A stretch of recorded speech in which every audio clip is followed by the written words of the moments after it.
तभी हमने लोगों ने 2600 तभी हम लोगों ने लगभग 26-2700 के कार्यकर्ताओं के साथ में आंदोलन किया था। कहाँ पे? संडीला में।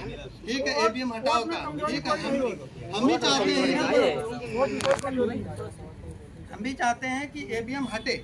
जब आप चाहते हैं ईवीएम हटे तो हम भी चाहेंगे ईवीएम हटे। ठीक है, तो सब लोग तो जागरूक तो तब भी होना पड़ेगा ना, जागरूक तब भी होना पड़ेगा। अब पता लगा आपके साथ में भाई ने कहा जो डरे वो घर में बैठे, पता लगा आप चल रहे हैं नेताजी, हम भी पीछे चल रहे हैं, पता लगा आप पुलिस से बात करने आपके पीछे है ही नहीं कोई। ठीक है, तो उनको दृढ़ वाला बनाइए। गलत कह रहे हैं बताइए भाई। अपनी टीम, जब नेता वही होता है, नेता का हो चाहे समाज सेवक हो, नेता वही होता है जिसके साथ में पब्लिक होती है। यहाँ पे जितने लोग बैठे हुए हैं सबके पास में 10-10 आदमी होने चाहिए, कम से कम 10-10 आदमी होने चाहिए। तभी जाकर जब 10 आदमी आपके होंगे, 10 आदमी इनके होंगे, 10 आदमी इनके होंगे, 20 आदमी इनके होंगे, 30 आदमी उनके होंगे, तब जाकर के एक अच्छा माहौल पैदा होगा। तभी मेरे पास में लाखों आदमी हो पाएंगे। अगर सिर्फ मैं ही अकेले नहीं जोड़ पाएंगे ना, सिर्फ आप ही जोड़ पाएंगे। तो सबकी एक होनी चाहिए टीम। ठीक है, कि आज अगर थाने भाई हर जगह तो मैं नहीं जा पाऊंगा, क्योंकि आज 2 घटना 3-4 घटना आज ही की हैं, हर जगह मैं नहीं जा पाऊंगा। तो कहीं आप चले गए, तो कहीं ये चले गए, कहीं ये चले गए। जनता आपको तभी स्वीकार करे जब आप दूसरा चंद्रशेखर बनेंगे, तभी जब आप दुख मुसीबतों की सबको सुनेंगे।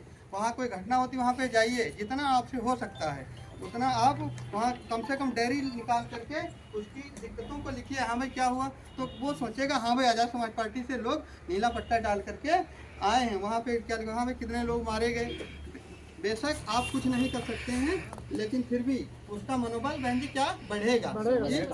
हाँ, वो सोचेगा कि ये कम से कम पार्टी के संगठन मंत्री हैं, कम से कम वहाँ से आए। ज़्यादा गलत कह रहा हूँ, कम से कम उसकी दुख मुसीबत जब पूछेंगे तब वो उनका मनोबल बढ़ेगा और उनके अंदर बहुत सारी चीज़ें, उनका हौसला भी बढ़ेगा। हो सकता है वो आपके साथ में मजबूती से जुड़ जाएँ। ऐसा ही उठाए जाते टीम। अगर भाई चंद्रशेखर आज़ाद संघर्ष नहीं करते तो इतनी बड़ी आज़ाद समाज पार्टी नहीं बन पाती। ठीक है, संघर्षों में सब कुछ होता है। यहाँ से जाने के बाद अगर हम लोग सो जाएंगे तो कुछ नहीं होगा। ये बातों को याद करके और अच्छा माहौल पैदा करिए, अच्छा माहौल पैदा करिए और लोगों को जोड़िए, ज़्यादा से ज़्यादा लोगों को जोड़िए। सब लोग अपनी अपनी टीम बना करके रखिए। कहीं कोई ज़रूरत होती है तो वहाँ पे तत्काल पहुँचने का काम करो। अभी देखो जो धरना प्रदर्शन हुआ था लखनऊ में, उससे लोग बहुत डरे हुए, प्रशासन ज़्यादा बहुत डरा हुआ उससे।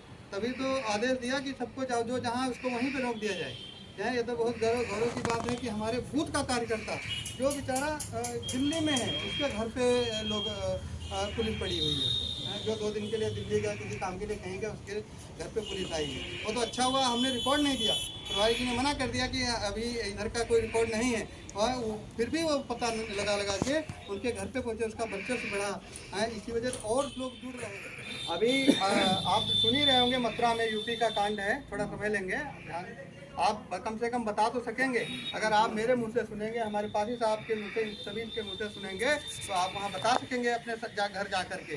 अभी मथुरा में 2 बहनों पे बहुत अत्याचार हुआ, उनकी शादी हुई, शादी रुकवाई गई, मारपीट हुई, दूल्हे के बाद का सर फोड़ा गया, बहुत ज़्यादा दिक्कत करी। भाई चंद्रशेखर आज़ाद जी ने वीडियो कॉल करके बात किया, उनको तसल्ली दिवाया और वहाँ पे पहुँचने का काम किया। भाई चंद्रशेखर आज़ाद जी ने बारात आतंक भाई, तो वो 1 रुपया जो आपने खर्च किया भाई के लिए, वो काम कर गया। इससे कई चंद्रशेखर आज़ाद पैदा होंगे। और आज तो हमारे भीम आर्मी भारतीय एकता मिशन आज़ाद समाज पार्टी का एक ही कार्यकर्ता संसद पहुंचा है। जिस दिन आप जाएंगे, जिस दिन आप अगर आप नहीं जाएंगे तो आपके बाल बच्चे जाएंगे या इनके भाई जाएंगे। आप जाएंगे तो मैं समझूंगा कि मेरा भाई कोई गया हुआ है। तो आपका वो 1 रुपया व्यर्थ नहीं गया है। आज भाई चंद्रशेखर आज़ाद जी अपने हक और अधिकारों की बात करते हैं, इतने वहाँ पे संसद बैठते हैं, कोई हमारे समाज की बात नहीं करता है। अभी कल की बात है, मैं बता रहा हूँ, रात में कुछ अराजक तत्वों ने हमारे बुद्ध कथा चल रही थी, वहाँ पे हमारे कार्यक्रम को रुकवा दिया। वहाँ पे कार्यक्रम रुकवा दिया। बात हमारे प्रभारी जी को हमने बोला जरा थाने में फ़ोन कर दिया, इन्होंने फ़ोन भी किया जो है, उसके बावजूद भी वहाँ पे मारपीट कर दी गई, वहाँ परेशान किया गया, हमारी बहनों पे लाठी चलाई गई। कैसे होगा ये? जब तक आप नहीं जागरूक होंगे, अगर एक दूसरे पे ऐसे टालते रहेंगे तो क्या होगा? एक दूसरे पे टालने से अच्छा है कि आप अपने आप को, भाई साहब ने कहा, सुधारो, अपने आप को बदलाव करो सब लोग। जब तक आप अपने पैरों पे नहीं खड़े होंगे, एक दूसरे पे टालते रहेंगे तो ऐसे ही एक एक को ये लोग गिन गिन के मारेंगे और एक एक को जेल पहुंचा देंगे। तो आप सबको जागरूक होना पड़ेगा। आप सभी लोग जागरूक हो जाओ, एकत्रित हो जाओ, अपना नेता चुनो। लड़ाई झगड़ा करने से अच्छा है कि आप अपने एक नेता चुनो और उसको जो है संसद भेजो और विधानसभा भेजो, ताकि भाई चंद्रशेखर आज़ाद जी आने वाली 2027 में भाई चंद्रशेखर आज़ाद जी की सरकार बन सके। मेरे सम्मानित साथी, आज बहुत बढ़िया मौका है। आज हम सभी लोग मिलकर के इस कार्यक्रम को मना रहे हैं और हमारे नगर अध्यक्ष जी पटेल परिवार से हैं और इनका साथ दीजिए। कुछ माता फातिमा शेख ने आपको ज़मीन का टुकड़ा दे करके आपके समाज को बढ़ाने का काम किया, आपके बच्चों को पढ़ाने का काम किया। बाबा साहब भीमराव अम्बेडकर ने अपनी 4-5 औलादें कुर्बान कर दिया। छोटा बेटा जिनको बहुत प्यार करते थे बाबा साहब, वो घर में उनकी लाश पड़ी है, लेकिन कहाँ चले हैं? अपने दलित वंचित समाज के हक और अधिकारों की बात रखने के लिए गोलमेल सम्मेलन के लिए गए बाबा साहब, वो भी बाबा साहब के बच्चों को अगर कफन नसीब हो जाता तो हमारे और आपके बच्चों को आज कफन नसीब नहीं होता। मेरे सम्मानीय सच्चाई, बाबा साहब के अगर बच्चों को सही से इलाज मिल जाता तो हमारे आपके बच्चों को आज सही से शिक्षा और अस्पतालों में इलाज नहीं मिलता। मेरे सम्मानित साथियों, तो मेरे सम्मानित साथियों, बहुत समय लग जाएगा ये सारी चीज़ें बताते हुए, लेकिन मैं फिर कहूँगा इसके बाद में पीपी मौर्य, रामास्वामी नायकर, डॉक्टर अब्दुल कलाम साहब, जिनको आज मुसलमानों की बाहर भगाने की बात की जा रही है, देखा नहीं अब्दुल कलाम साहब ने परमाणु बम जैसा देने का भारत को काम किया है। मेरे सम्मानित साथियों, बहुत काम किया है।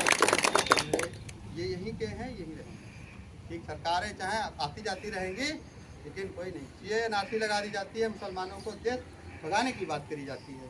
अरे जब आप उनकी वोट लेते हो, तब कहते हो क्या तू हिंदू है, क्या मुसलमान है, क्या है? वोट लेने में कभी नहीं कहते हो। जनगणना नहीं करवाती, जाति जनगणना नहीं करवाई जाती है। वोट लेने में चाहे मुसलमान हो चाहे भंगी हो, वो कहते हैं चमार, वोट लेने में कहते हो चमार का वोट नहीं चाहिए, कभी नहीं कहते हैं। लेकिन हमारे लोग जो हिंदू धर्म, मैं किसी धर्म का तिरस्कार नहीं कर रहा हूँ, न बहिष्कार करता हूँ। मैं धर्म को बहुत मानता हूँ और धर्म को इस वजह से मानता हूँ कि लोग इसको मानते हैं, लोगों की आस्था इस धर्म पे, सभी धर्मों पे है। बाबा साहब ने सभी धर्मों को बराबर अधिकार दिया है, बराबर निजात दिया है और बराबर सभी को अधिकार दिया बाबा साहब ने। इस वजह से हमारे में क्या पैदा होता है? पासी पैदा होता है, चमार पैदा होता है, भंगी पैदा होता है, धोबी पैदा होता है, धानुक पैदा होता है, तेली पैदा होता है। और दूसरों में क्या पैदा होते हैं?